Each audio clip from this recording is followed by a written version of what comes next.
Have you ever wondered why some individuals possess an almost uncanny ability to see beyond the masks we wear, to pierce through the carefully constructed facades we present to the world? It's as if they hold a secret lens, revealing the hidden truths of our fears, our desires, and our unhealed wounds. This isn't magic, nor is it some mystical gift. It's a profound attunement, a resonance with the subtle frequencies of the human psyche. Imagine standing before someone who, without a single word spoken about your past, seems to understand the unspoken narrative etched onto your soul. This is not about manipulation or judgment. It's about a deeply intuitive understanding, a quiet wisdom that recognizes the archetypal patterns playing out within us. It's the unsettling realization that they see through you, not at you, discerning the raw, unedited version of who you truly are. Consider the tale of Elias, a man whose life was a masterclass in carefully curated appearances. From the crisp lines of his tailored suits to the meticulously rehearsed charm of his laugh, Elias presented himself as an unassailable bastion of success and self-possession. He moved through his world like a titan, commanding respect and admiration. Yet beneath the polished veneer, a gnawing insecurity festered. His childhood, a landscape of neglect and conditional affection, had taught him early on that love was a prize to be earned through perpetual achievement. Every accolade, every conquest, was another brick in the fortress he built around his vulnerable core. He was, in essence, an exquisitely crafted ego projection, a living testament to the shadow he desperately sought to conceal, the fear of being unlovable, insufficient. This fear, like a subterranean river, carved channels through his relationships, turning every interaction into a subtle negotiation for validation. He would test people, unconsciously pushing boundaries to see how much they would tolerate, how far their admiration would stretch before it snapped. When someone saw past the performance, he felt a prickle of unease, a primal instinct to retreat or, worse, to discredit them. They don't understand, he would rationalize. They're just jealous. But the truth, a bitter pill he refused to swallow, was that their clarity threatened the very foundation of his carefully constructed identity. Then came Lyra. She entered his orbit not with the usual fawning admiration, but with a quiet, observant gaze that felt, to Elias, unervingly penetrating. She was an artist, a sculptor whose hands seemed to coax truth from stone, and her eyes held the same discerning power. During their first encounter at a gallery opening, while others praised Elias's latest business venture, Lyra simply listened, her head tilted slightly, a faint, almost imperceptible smile playing on her lips. Elias, accustomed to leading every conversation, found himself strangely disarmed by her stillness. He launched into a polished anecdote about his resilience in the face of a recent market downturn, expecting the usual nods of approval. Instead, Lyra gently interjected, "It sounds like you felt a profound sense of responsibility, not just for the outcome, but for proving something to yourself." Her words, simple yet profound, sliced through his narrative, exposing the raw nerve of his deepest motivation. Elias felt a sudden jolt, a disorienting shift in the finely tuned mechanics of his self-presentation. How did she know? He wondered, a tremor of discomfort running through him. He quickly regained his composure, dismissing her insight as mere lucky guess. Yet, a seed of curiosity, and perhaps a touch of apprehension, had been planted. As their paths intertwined, Lyra consistently bypassed Elias's carefully erected defenses. He would recount tales of past relationships, painting himself as the wronged party, the one who always gave too much. Lyra, instead of offering commiseration, would simply ask, "What was it you were truly seeking in those connections, Elias? Was it love? Or was it a reflection of your own desired image?" Her questions were not accusatory, but rather like a skilled surgeon's scalpel, precise and aimed at the core of the issue. Elias found himself wrestling with an unfamiliar internal dialogue. Why does she always seem to know what I'm not saying? Why does she always cut to the chase? He tried his usual tactics, charming deflection, subtle gaslighting, even moments of calculated withdrawal, but Lyra remained unswayed. Her empathy wasn't a boundless pool of acceptance. It was a clear mirror, reflecting back the truth he desperately avoided. She saw the little boy in him, still striving for validation, still performing for an unseen audience. She recognized the shadow elements he projected onto others, their supposed flaws often mirroring his own unacknowledged insecurities. One evening, after a particularly trying day at work where a deal had fallen through, Elias returned home seething, his carefully constructed calm shattered. He lashed out at Lyra over a trivial matter, a misplaced key. His words were sharp, laced with a venom that surprised even himself. Lyra, instead of retaliating or retreating, simply looked at him, her gaze unwavering, filled with a profound sadness. "You're not angry about the keys, Elias?" she said softly, her voice a balm against his fury. "You're hurting, and you're afraid you're not enough." In that moment, something shifted within Elias. Her words were not a judgment but an invitation, a recognition of his vulnerability that he had so fiercely guarded. He saw, for the first time, not just Lyra, but himself, reflected in her compassionate eyes, the fragile, wounded self he had buried beneath layers of success and bravado.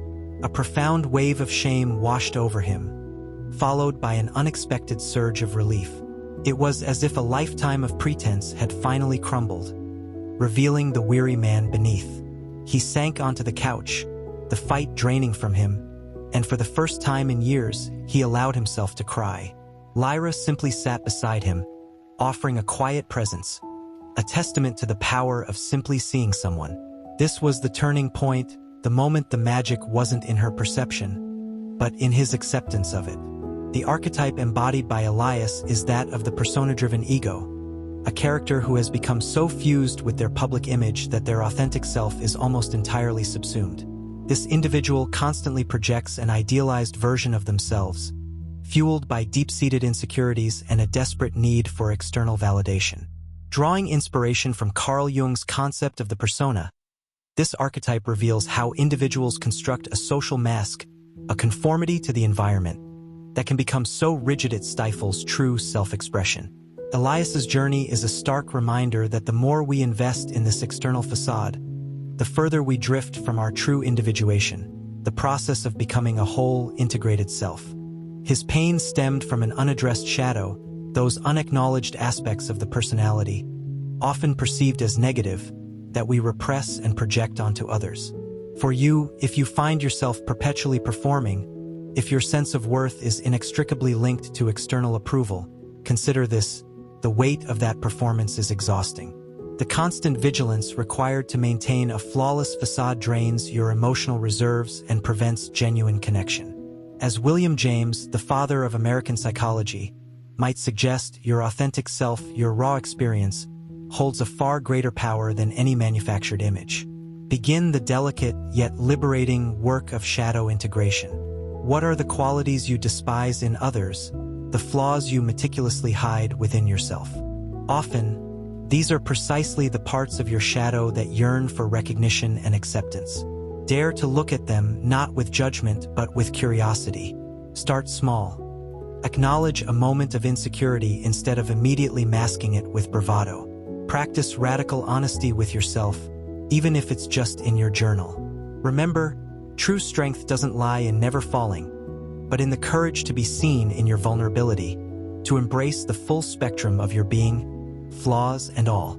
This isn't about tearing down your defenses overnight, but about gently dismantling them brick by brick, allowing the light of your authentic self to finally shine through. It is in this courageous unveiling that genuine connection and profound healing truly begin.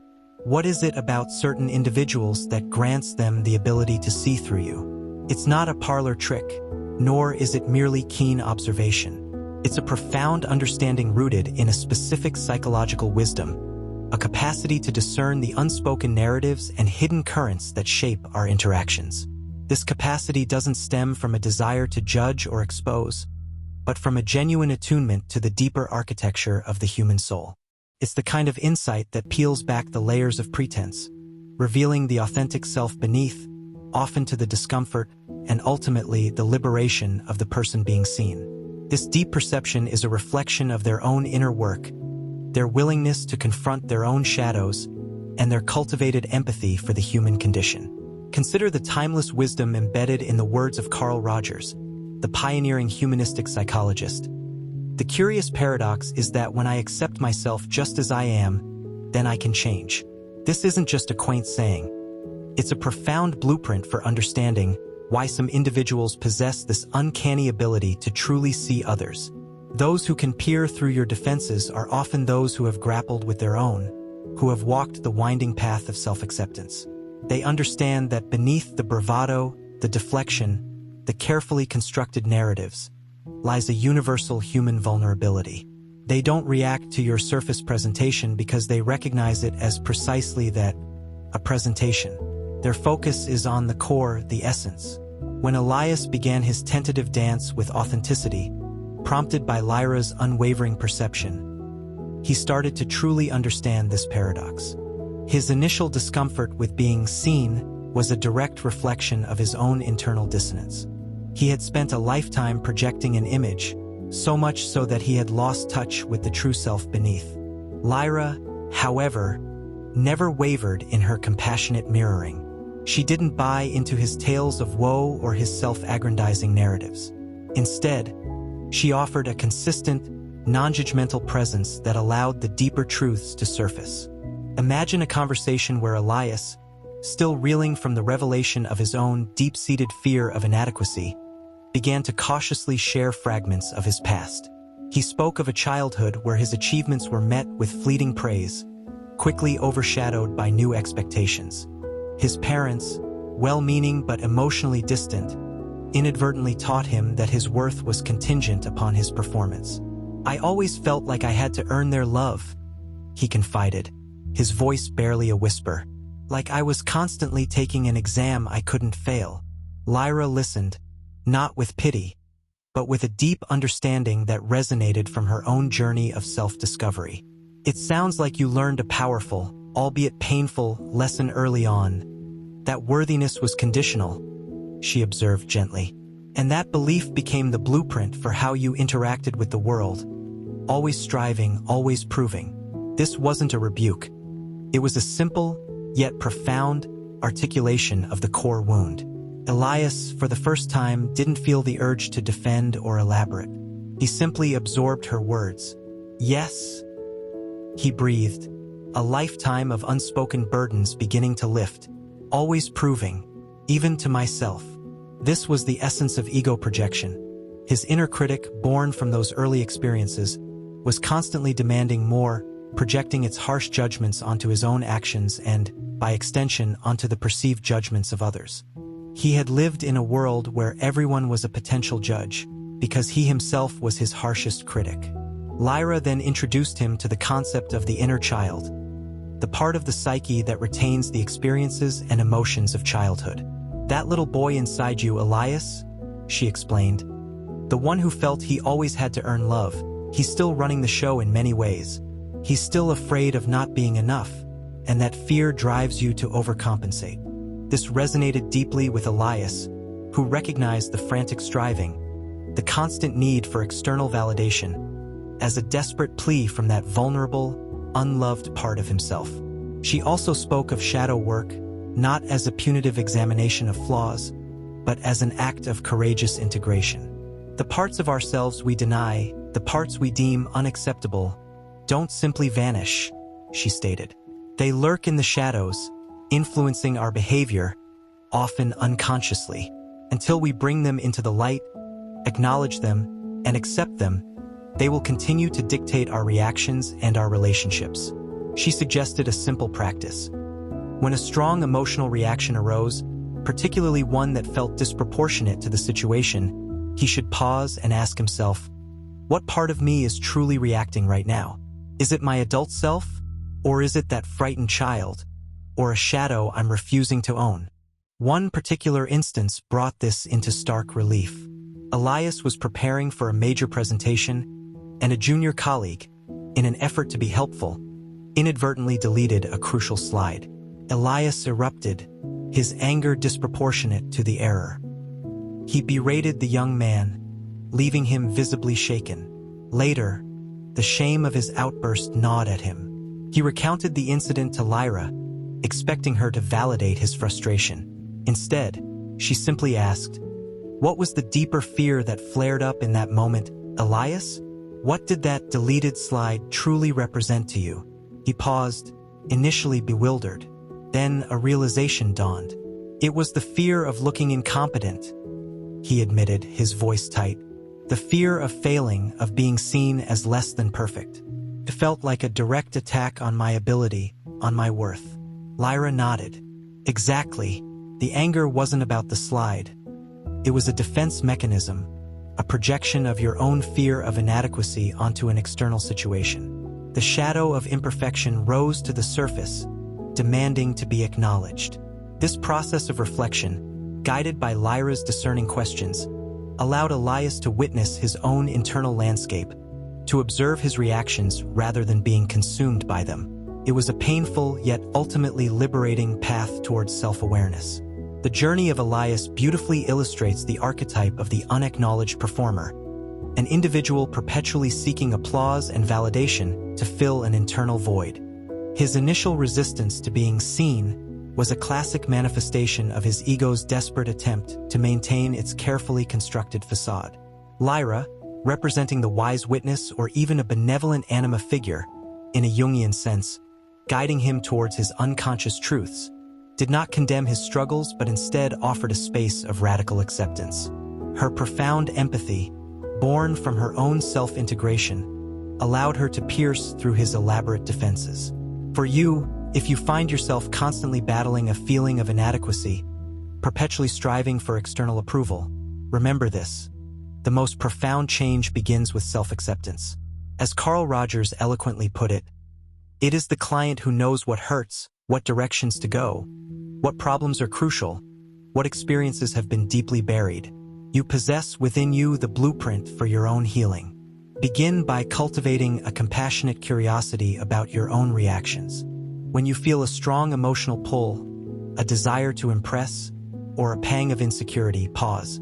Ask yourself, what deeper need or fear is this reaction serving? This isn't about eradicating your shadow, but about integrating it, understanding that your perceived flaws are often simply unacknowledged aspects of your whole self.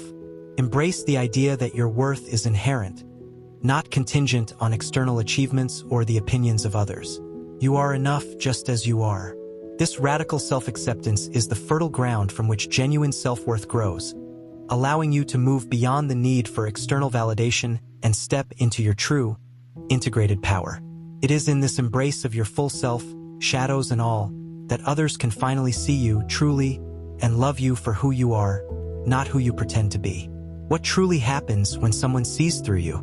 It's not an act of diminishment, but rather an invitation, a profound beckoning towards your authentic self, the self that lies beneath the layers of expectation, fear, and societal conditioning.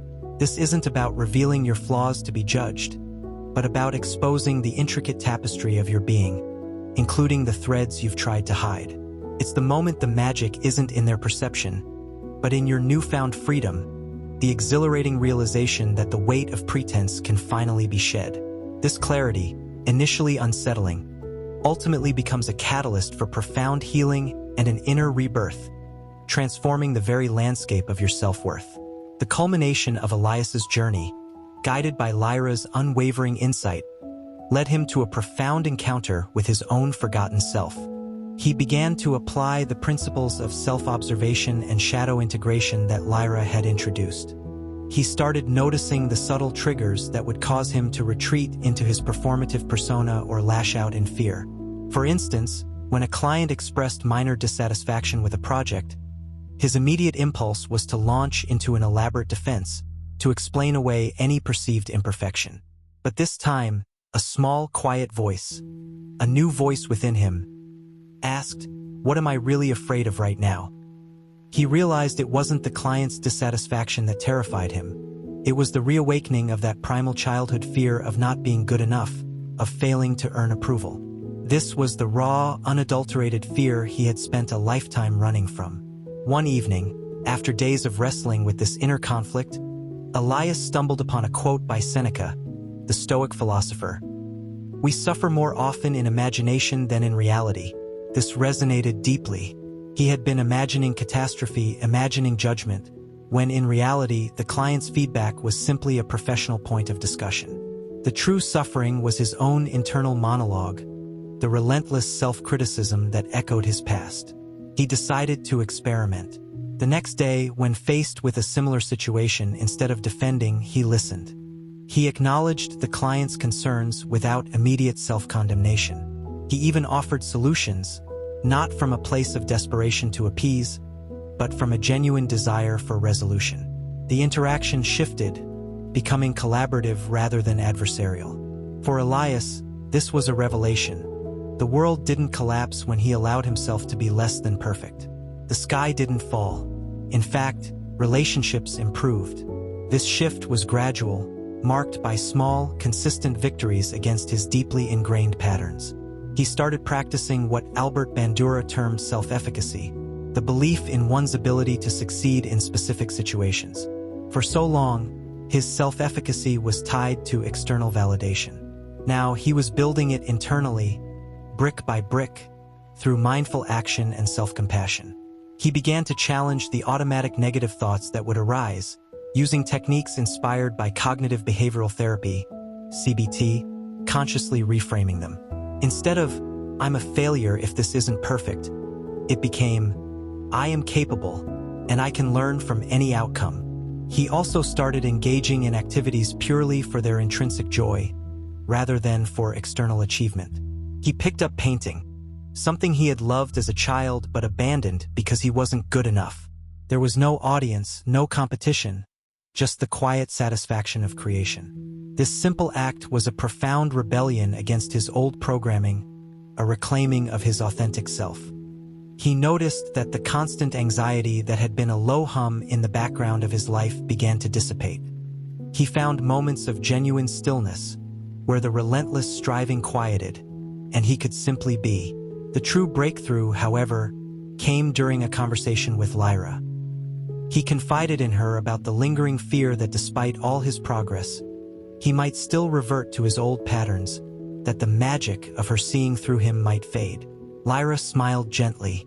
"The magic was never mine, Elias," she said, her eyes warm. "It was always yours. I just held up a mirror. The courage to look, to embrace what you saw, and to then transform it, that's your power. You weren't broken, just unacknowledged. And now you see yourself." This wasn't just words. It was an affirmation that resonated deep within his being, solidifying his internal shifts. The need for her external validation, for anyone's external validation, finally loosened its grip. He felt an unprecedented sense of peace, a quiet knowing that his worth was not dependent on performance, but on his inherent existence. Elias's journey culminates in the archetype of the integrated self, a powerful testament to the process of individuation that Carl Jung championed. He moved beyond the confines of his carefully constructed persona, confronting his shadow and embracing the vulnerable, authentic parts of himself. His transformation highlights the profound impact of trauma psychology, how early experiences shape our self-worth, and the empowering process of healing that pain. He learned that true self-worth is an inside job, a cultivation of an internal locus of control rather than a reliance on external validation. His initial discomfort with being seen blossomed into a profound liberation. For you, if you felt the unsettling clarity of someone seeing through your defenses, recognize it not as exposure, but as an invitation to freedom. The path to healing pain and cultivating modern self-worth lies not in perfecting your facade, but in bravely dismantling it. Begin by consciously choosing to observe your thoughts without judgment, especially those critical internal voices. Are they truly yours, or echoes of past hurts and societal expectations? Practice mindfulness, sit in stillness, even for just a few minutes a day. Notice your breath, the sensations in your body. This cultivates an inner calm that allows you to detach from the frantic pace of external demands. Engage in activities that bring you pure joy, not accomplishment. Whether it's walking in nature, meditating, doing yoga, drawing, or simply reading a book, these acts of self-nurturing are powerful affirmations of your inherent worth. Remember, the true power isn't in what you achieve, but in who you are becoming. a person deeply rooted in their own truth. This is your rebirth, a blossoming of an authentic self that no external force can diminish. Embrace your stillness, your imperfections, your vulnerability. They are not weaknesses, but the very source of your strength and your capacity for genuine connection. The journey inward, though challenging, leads to an unparalleled sense of peace and an unwavering faith in the richness of your own life. If you find this journey resonating with your own experiences, or see yourself in Elias' story, please leave a like, subscribe, and comment to help our channel feel from you. And if you know someone who needs this video, please send them this video as a necessary share. Thanks for watching. The end.